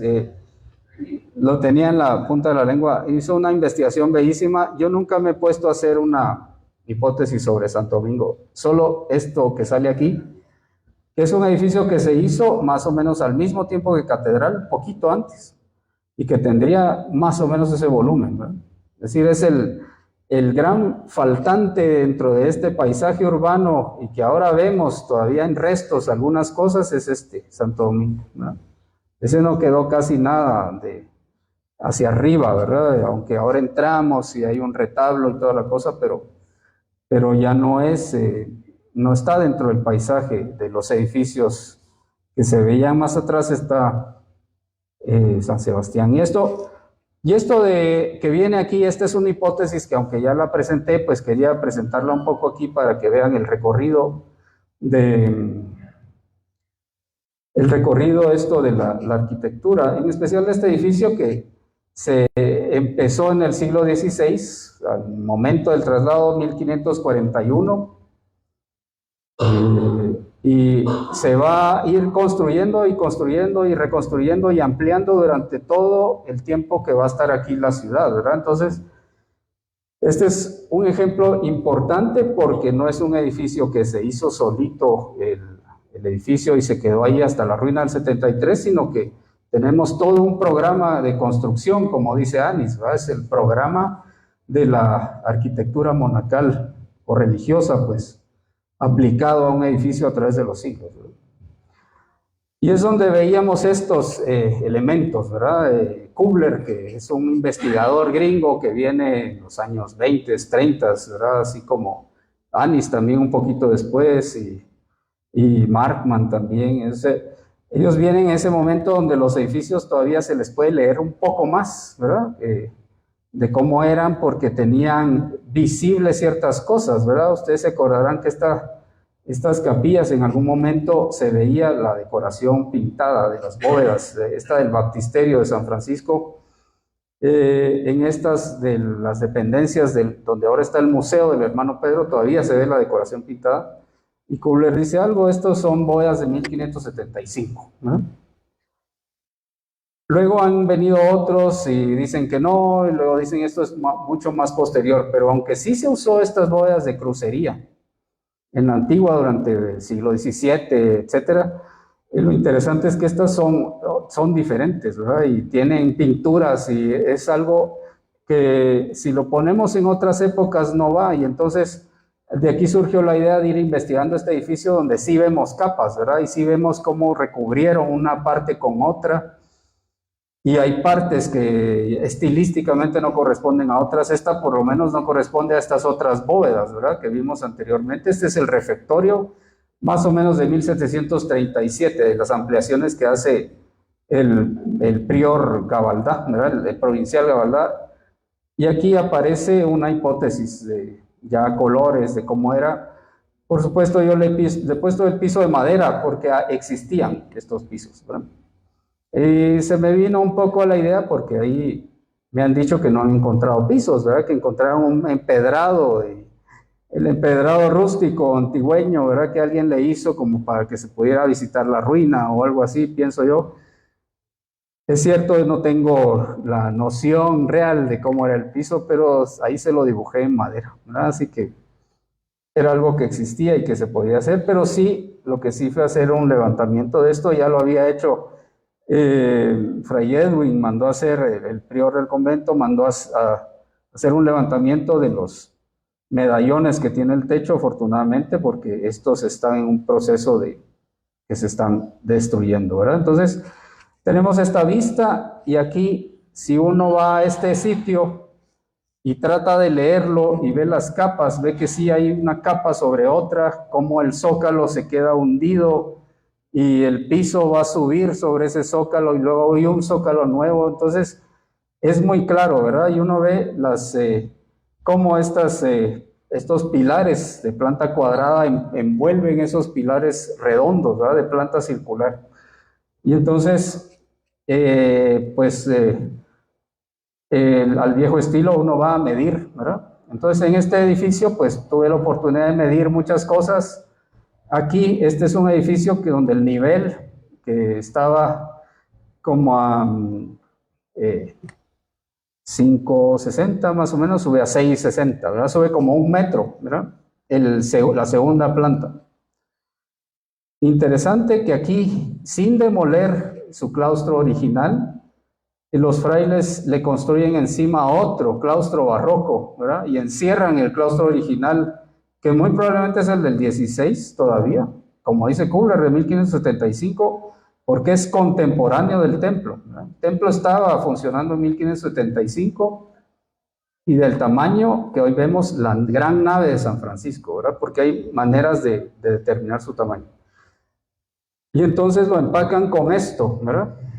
Entonces ahí, yendo a leer el edificio, vamos viendo cómo le fueron agregando estas capas para hacer su conversión barroca, ¿no? Dado que este edificio era sede de la provincia de toda esta región, que era pues la orden quería acumular en ella suficiente arte, ¿verdad? Y belleza, ¿verdad? Para su sede, entonces hacen esto, ¿verdad? Vemos algunos fragmentos todavía de esto. Por supuesto, el ejercicio que se ha hecho ahí es continuar con el patrón que traen esos fragmentos para hacerlo completo, ¿verdad? Además, con otras cosas, los altares que van en las esquinas, eso era típico, ¿verdad? Altares procesionales, ¿verdad? Que van en contra de las agujas del reloj, ¿verdad? Y que tienen los espacios todavía. Y aquí hay algunas teorías, ¿verdad? Como era originalmente, con madera, con sus pilares de mampostería, pero redondos, y luego cómo se le fue agregando. Y se le agregó además masa del lado exterior, como a la fachada, ¿verdad? Para sostener el empuje de las bóvedas. O sea, eso es lo que vemos aquí, ¿verdad? En este esquema, lo que ven en rojo es un agregado para que aguante el empuje estructural, ¿verdad? Y otra cosa interesante, en 1637, 40 por ahí, el famoso provincial Gavaldá había mandado hacer ya toda la historia de San Francisco de Asís en cuadros al óleo a Antonio de Montúfar, el famoso pintor que después se queda ciego, etcétera, según como dice la historia. Y en este momento que estamos ya en 1680 en adelante, en 1691, otro prior, Francisco de Izuaza y Orátola, manda hacer otra vez todo el ciclo de la vida de San Francisco, pero ya lo manda a hacer a México, al famoso Cristóbal de Villalpando, ¿verdad? Francisco de Villalpando, y es el mismo ciclo que tenían en el claustro grande del convento grande de San Francisco en México, ¿verdad? Es decir, ya se dan ese lujo los franciscanos de mandar a hacer con el mejor pintor de ese momento de México este ciclo de pinturas, que eran 49 y que forraban totalmente el claustro, ¿verdad? Entonces, esto es algo que nos dejó Luis Luján en una investigación muy interesante donde cuenta los cuadros, los sobrevivientes son como 13, más o menos, ¿verdad? De 49. Y algunos los podemos ver aquí en los museos, tanto en el Museo de Arte Colonial como en el MUNAC. Y en Guate, pues acaban de llevar otro, ¿verdad? Restaurado. Entonces, esto estaba aquí en todas las paredes de este convento que ya se convierte en este gran claustro barroco. Y el edificio va creciendo, pues además que esto que se hace ahí, la iglesia se transforma, digamos, el templo ya se vuelve un templo de bóvedas, se le hace el crucero, se le hace la fachada, y se hace este edificio espectacular para mí, que está muy arruinado, pero que vemos cómo se hace aquí un edificio de 3 pisos, ¿verdad? Donde toda la estructura sirve al mismo tiempo para cargar el edificio, pero también sirve espacialmente, ¿verdad? Digamos, esos arcos que crecen hacia afuera como contrafuertes y arcos que cargan la estructura, a veces estaban vacíos como que fuera un balcón, ¿verdad? A veces estaban llenos, se tapiaba el exterior para que fueran una celda, y así la función se iba modificando. Entonces era un edificio, además de todo, era muy ágil, además, a pesar de pues, la pesadez de sus muros y todo, ¿verdad? Entonces, por supuesto, sufrió, ¿verdad? Ya un edificio de 3 niveles aquí, quizá no se destruyó totalmente en 1773, pero hay que recordar que hubo terremotos en muchas épocas. Esta es la vista del convento grande de San Francisco. Similar a esto, la Merced, Santo Domingo, la Recolección, ¿verdad? Etcétera. Es decir, tenemos grandes conjuntos como este, de los cuales a veces vemos, como en la Merced, que solo sobrevivió el claustro mayor. Sabemos que hubo otros, ¿verdad? Por la historia, hubo otro que tenía el noviciado y otro más. En Santo Domingo no se diga, y así, ¿verdad? Entonces, estas órdenes religiosas hacen estos conjuntos que nos muestran esta arquitectura grande, ¿verdad? Una arquitectura bastante rica en detalles, en estilos, y a veces en estas soluciones estructurales, ¿verdad? Que buscaban precisamente salvaguardar el edificio para el futuro y los terremotos. Fotos importantísimas, San Cristóbal Totonicapán, que como aquí está Rodrigo Aparicio, que lo ha investigado tanto, a mí Hubo una restauración que hace Rodolfo Asturias también, pero es un edificio que nos ha guiado un poco a esto, ¿verdad? A este claustro con el claustro alto con dobles arcos, porque el estilo de este edificio es análogo al otro, y aunque lo han determinado muy bien el arquitecto Aparicio, el arquitecto Asturias, nos han dicho cómo estos edificios muy probablemente son de principios del 17.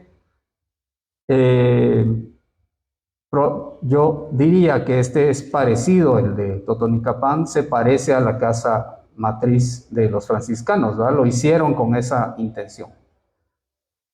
Y aquí ven la foto de Kilder, que publica Fotos Antiguas de Guatemala, ¿verdad? Que también nos ha servido mucho para el efecto donde todavía estaba en pie una parte del arcade.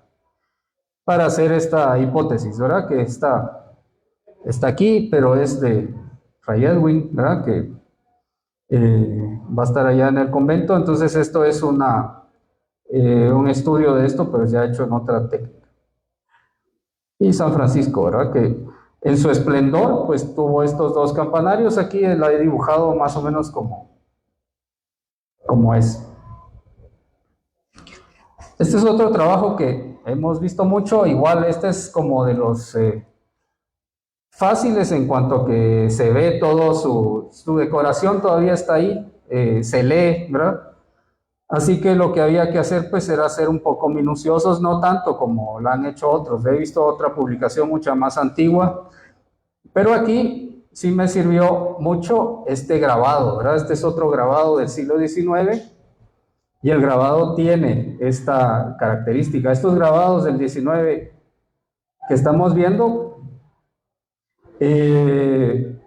fueron publicados en Illustrated London News también, y nos dejan ver un poco cómo eran estos edificios. Aquí he hecho San Borja, que San Borja sale en esta foto antigua, que era el colegio mayor que tenían los jesuitas enfrente de su templo y su otro colegio, y aquí está una vista aérea. Y la sacristía, que como les he dicho, algunos por ahí está destruyéndose cada vez más, pero era espectacular, ¿verdad? Y por último, y ya cerrando un poco esto, vamos a ver rápidamente la recolección, que esto es bien interesante porque es el de los edificios más grandes de Santiago de Guatemala, y que fue un conjunto hecho por un solo arquitecto, Diego de Porres, el hijo de Joseph, y que tiene la característica que ya en 1715 había hecho este edificio magnífico, que tiene este templo que era enorme, aunque no muy largo, ¿verdad? Pero un convento. Todo lo que vemos ahí en ese edificio es unidad arquitectónica, ¿verdad? Y algo bien interesante, y es cómo la fachada antigüeña se transforma, ¿verdad? Se transforma a través de estos haces de columnas salomónicas. Las vemos aquí en los dos cuerpos del edificio y cómo quedan los haces de tres, ¿verdad?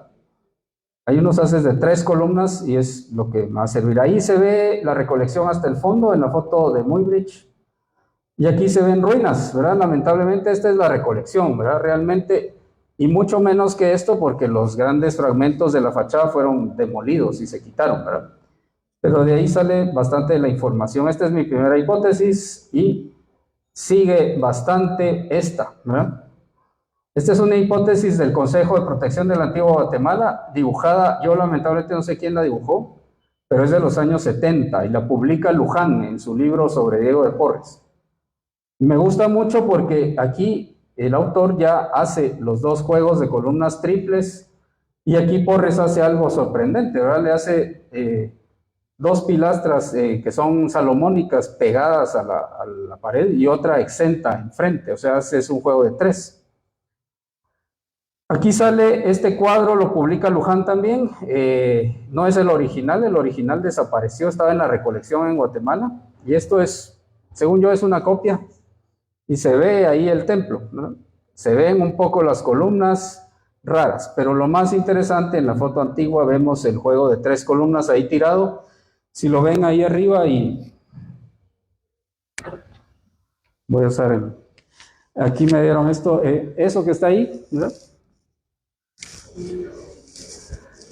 Si ven ahí, lo interesante es que se ve la parte estructural donde iba la columna exenta, ¿verdad? Que es ese cuadradito plano que está aquí. Las dos, que son medias columnas, y un fragmento. Si lo viéramos un poco más claro por la resolución, se vería que son salomónicas las tres. Entonces, por eso he decidido en mi hipótesis seguirla. El grabado no se ve así, se ven como lisas, ¿verdad? La parte de abajo, pero sí hay algunas inexactitudes a veces del grabado, ¿verdad? A veces lo hacían muy bien y muy exacto, pero también a veces el grabador estaba copiando el dibujo que había hecho un artista gráfico, un reportero gráfico que había venido aquí. Me baso también en la Cruz del Milagro. Esta es una hipótesis de la Cruz del Milagro que nos dejaron algunas fotos antiguas donde se ve un fragmento de la fachada. Y ahí se ve cómo se reproduce un poco algunos detalles que están en la recolección. La recolección, como les decía, es esto espectacular con su sacristía. Aquí está la portada que da al occidente, y esta foto me sirve a mí entonces para hacer mi hipótesis. Si ven esas líneas ahí, son la perspectiva del volumen del templo, que aunque está en ruinas, si yo sigo las líneas arquitectónicas, me va a dar esto, ¿verdad? Entonces, esto ya es ampliando, digamos, lo que veíamos aquí, ¿verdad? Que aquí el fotógrafo ya no le toma mayor interés porque está arruinado lo que está ahí, entonces aquí se completa la vista, ¿verdad? Y con esta fachada que se puede leer un poco en estos fragmentos, principalmente en el grabado antiguo, ¿verdad? No podía faltar aquí San José el Viejo, que la tenemos ahí, aquí la tienen a la par, y la he hecho también para que se viera un poco. Aquí se ve a lo lejos su cúpula, ¿verdad? Cómo estaba en pie la cúpula en tiempos de Muybridge, y aquí está cómo fue el templo, ¿verdad? Y que lo apreciábamos más de su costado, ¿verdad? Porque había una callejuela que seguía para allá, ¿verdad? Que ya no está. Entonces, y por último, este edificio me gusta mucho porque vemos aquí cómo el Imperio Español hace, los edificios que se hacen aquí son en otra escala, con otros materiales, con a veces otros gustos arquitectónicos similares. Por ejemplo, las escuelas menores de la Universidad de Salamanca, lo vemos como aquí tenemos un edificio tan parecido. Por supuesto, este patio ya no está así, solo es un fragmento, lo que vemos hoy, como la mitad, ¿verdad? Pero esta sería su vista. Y Candelaria, otro que aquí vemos la gran destrucción del templo, ese lo tienen por ahí afuera. Y vamos a ver nada más cómo yo aquí sí invento un poco lo del campanario, ¿verdad? Porque no he encontrado otro lugar donde esté. He pensado que podía tener una espadaña, pero como tiene este espacio a la par, pues aquí yo no tengo grandes bases para saber si lo tenía, pero es posible, ¿verdad? Así que, como les digo, las hipótesis son cosas que el día de mañana yo tengo más información y lo podría cambiar. Así que, muchas gracias. Hasta aquí llego porque ya me están haciendo señas. Gracias.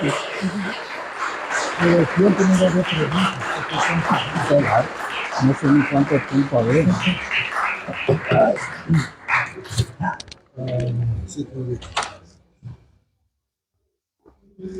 Bueno, espero que ustedes han gustado de la presentación de nuestro gran amigo arquitecto Guillermo Aguirre. Se deslocó desde la capital acá únicamente para esa presentación. Y es muy poco el tiempo para realmente exponer todo. Y escogimos algunas principales para este día y hoy esperamos que en el futuro podamos tener otras presentaciones con él. Y en primer lugar, yo deseo felicitar a Puerto Hotel por su 75 aniversario y agradecer a Lola Espinari y a Gisela Medrano por el apoyo por esta actividad.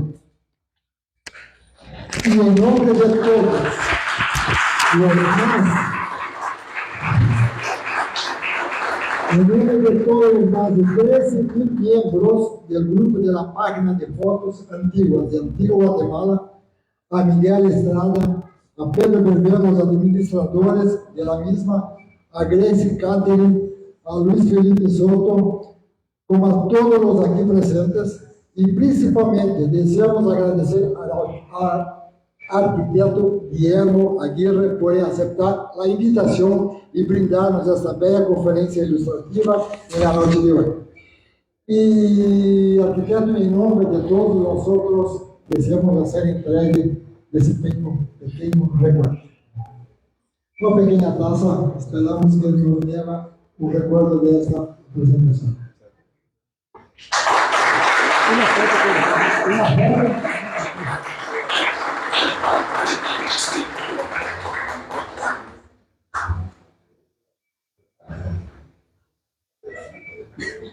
Gracias. Lola, ¿quieres pasar la hoja? Ok. Porque tenemos un poco de prisa por el horario del hotel, ¿no? Sí. No, pero sin eso es que ya me di cuenta que a mí me da miedo el micrófono. Tengo un pánico escénico al micrófono.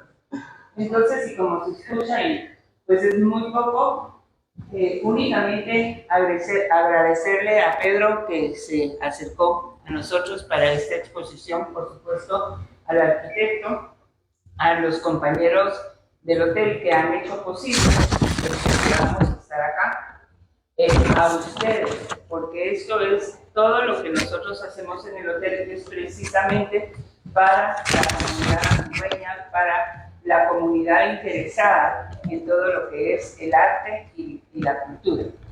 Y pues nada, ahora pasaremos a la develación simbólica de la obra del arquitecto Aguirre y posteriormente pues un pequeño refrigerio que pues se ha preparado, como digo, con mucho aprecio por los colaboradores del hotel. Y nada más a la hora que estén tomando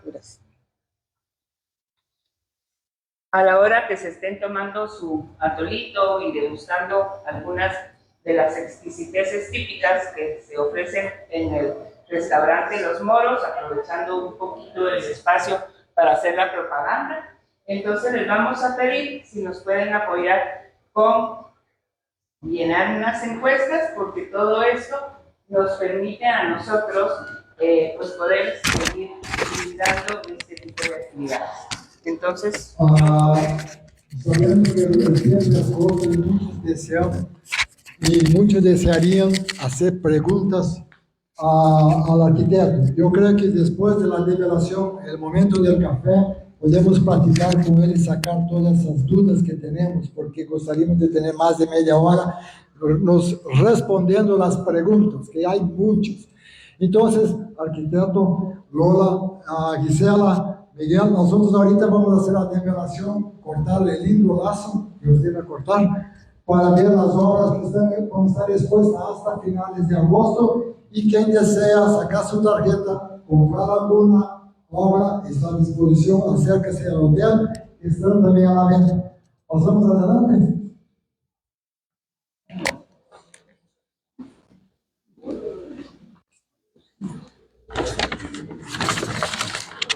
Se cierro aquí, apaga ya. Okay. Okay, so. sin empezar con la otra, ¿cómo se pagará?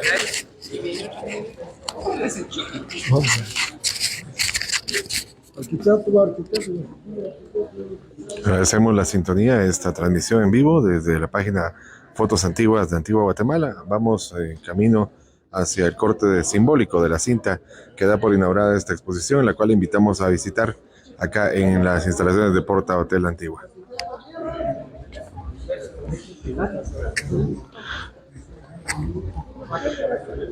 Se podrá visitar esta exposición en el hall del Hotel Porta Antigua en el horario que usted guste. El hotel tiene un horario bastante extendido. Se podrá apreciar los dibujos, las hipótesis históricas de la antigua Guatemala en esta exposición especial.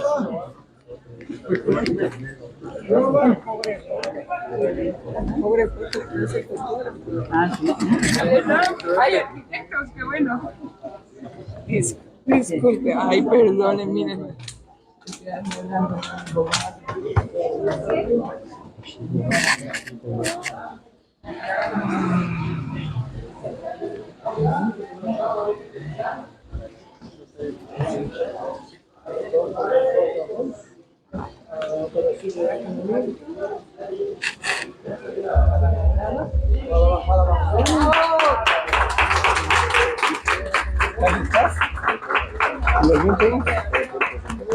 Solo en Facebook también.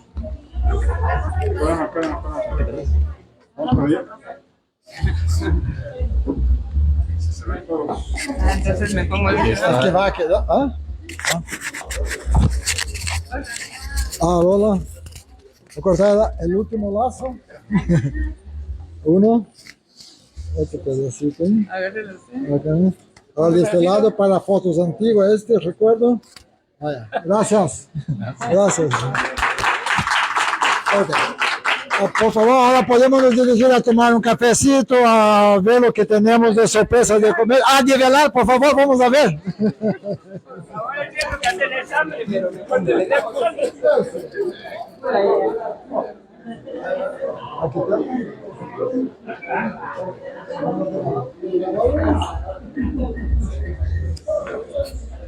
Siempre cuidado con las candelas.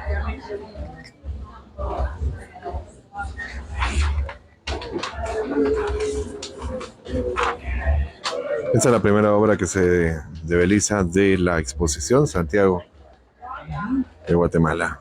Vamos por la otra.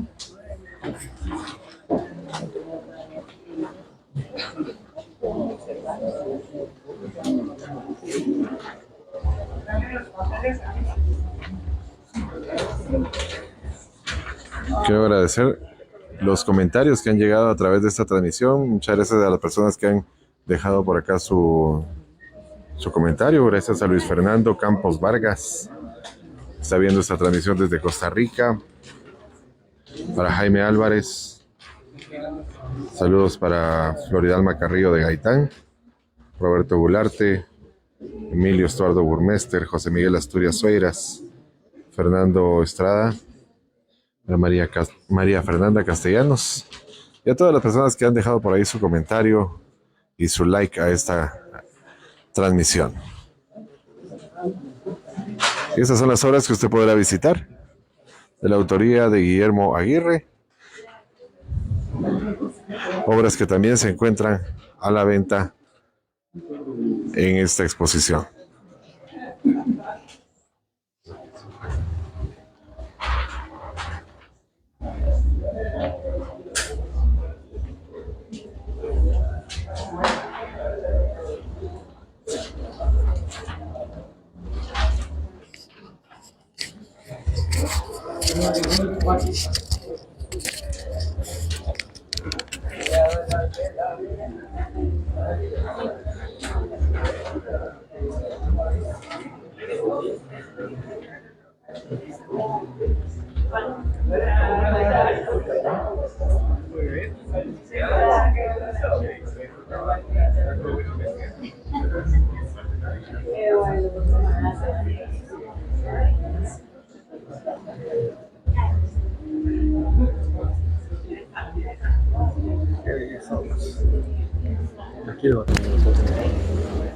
Sí, sí. Mañana que se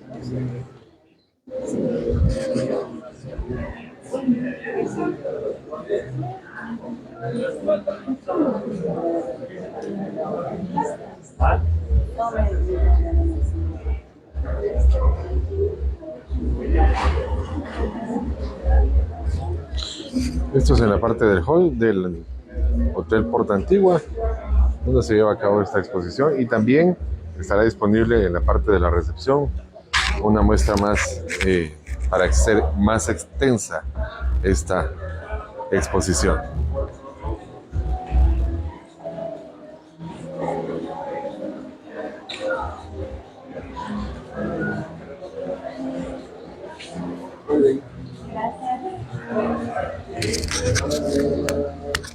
Unas palabras ahí para...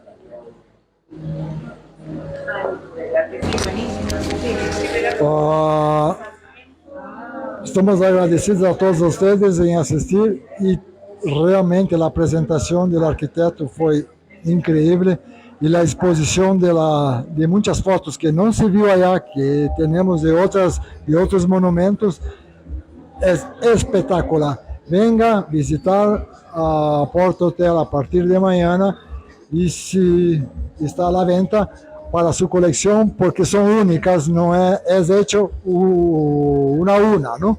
Pero es interesante, esperamos, ¿no, Miguel? Que le gustado la presentación, que en el futuro tendremos otras. Gracias a todos a ustedes. Muchas gracias a ustedes, los invitamos a que puedan venir a ver entonces el resto de los cuadros en persona para que se acerquen acá a Porta Antigua. Acá estamos ya prácticamente agradeciendo la hospitalidad del personal de Porta Antigua y también la buena disposición del artista y de las personas que han colaborado con nosotros para llevar a cabo esta actividad. Los dejamos entonces con imágenes de la inauguración, las personas y los visitantes que se han acercado ya a observar en este primer día de exposición la actividad en honor, también recordarles que es en honor a las fiestas de Santiago Apóstol.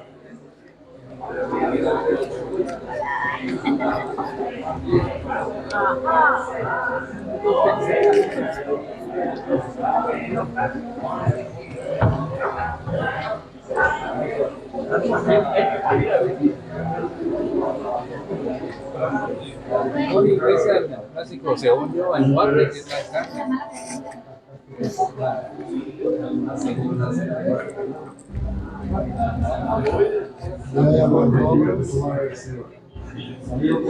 Son 18 horas expuesta.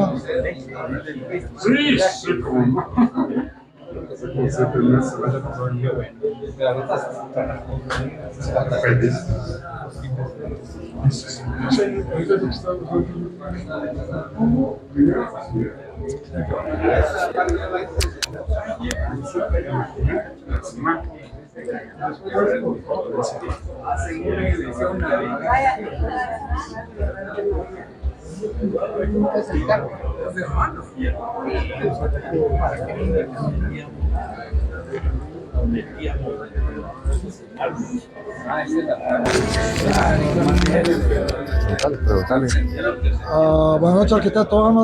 ¿Qué le pareció la charla, la conferencia, la presentación? Pues, primero, buenas noches.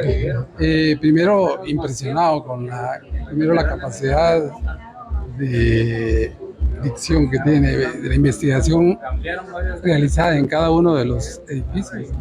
Y segundo, la presentación a nivel gráfico, que es realmente nos deja un poco la imaginación. Prácticamente logra resolver la mayor parte de detalles de cada uno de los edificios, y creo que lo más impresionante es el respaldo histórico que tiene cada una de las propuestas de idealización de las fachadas. Realmente, mis respetos. Ya voy a dejar apartada de una vez la recolección. Arquitecto, no vas a escapar de nosotros. No soy arquitecto, soy ingeniero. Para no herir susceptibilidades de los colegas. Vamos a tenernos usted con alguna entrevista brevemente a Fotos Antiguas, ¿no? Brevemente. Estamos a la orden. Entonces estén pendientes a ustedes que la próxima va a ser con ingeniero Julio Armas. Pues seguro que sí. Claro que sí. Nos preguntan de los horarios. Arquitecto, ¿cuáles son los horarios para que las personas puedan venir aquí a asistir y adquirir sus obras? De la exposición. En la mañana y en la tarde. Sí. Bueno, mientras esté abierto el hotel. Sí, vamos a estar al horario del hotel, ¿no? De aquí hasta el día 31 de agosto, usted nos puede venir a visitar el hotel y ver la obra, porque es un trabajo realmente, nos volvemos a felicitarte, porque la delicadeza de pintar y el estudio y hacerlo realmente vale la pena tener colgado en la pared de una casa, ¿no? Te agradezco. Buenísimo. Gracias, arquitecto. Gracias a ustedes por el apoyo.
Bien, amigos del grupo de página Fotos Antiguas de la Antigua Guatemala, con esta postal bellísima del Templo de San José el Viejo, estamos despidiendo esta transmisión, agradeciéndole a ustedes su compañía, su cariño y también ser parte activa de este grupo, comentando y compartiendo estos recuerdos a través del legado fotográfico que nos deja el correr del tiempo y de personas que han inmortalizado algunas actividades cotidianas, pero también movimientos y la vida diaria desde hace tantos años. En las fiestas patronales de Santiago Apóstol, el grupo de Fotos Antiguas de la Antigua Guatemala les desea lo mejor. Será hasta una próxima y gracias por su participación.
En el marco de la celebración de las fiestas patronales, el Consejo Nacional para la Protección de la Antigua Guatemala se enorgullece en presentar esta nueva exposición por parte del arquitecto Guillermo Aguirre, representante de la Academia de Geografía e Historia, ante la Junta Directiva de nuestra institución.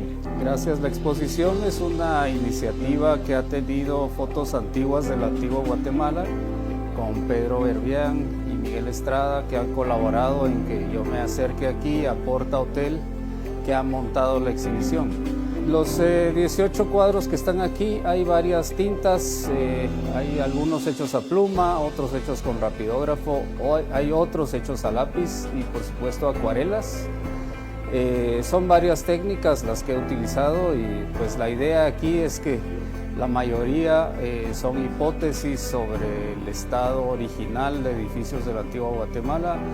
La forma gráfica de hacer las reconstrucciones en algunos casos llega a ser bastante exacta en cuanto al recurso gráfico, ¿verdad? Entonces trata de tener una técnica que ayude a esa exactitud. La exposición que estará hasta el día 31 de agosto del arquitecto Guillermo Aguirre, esas obras están a la venta.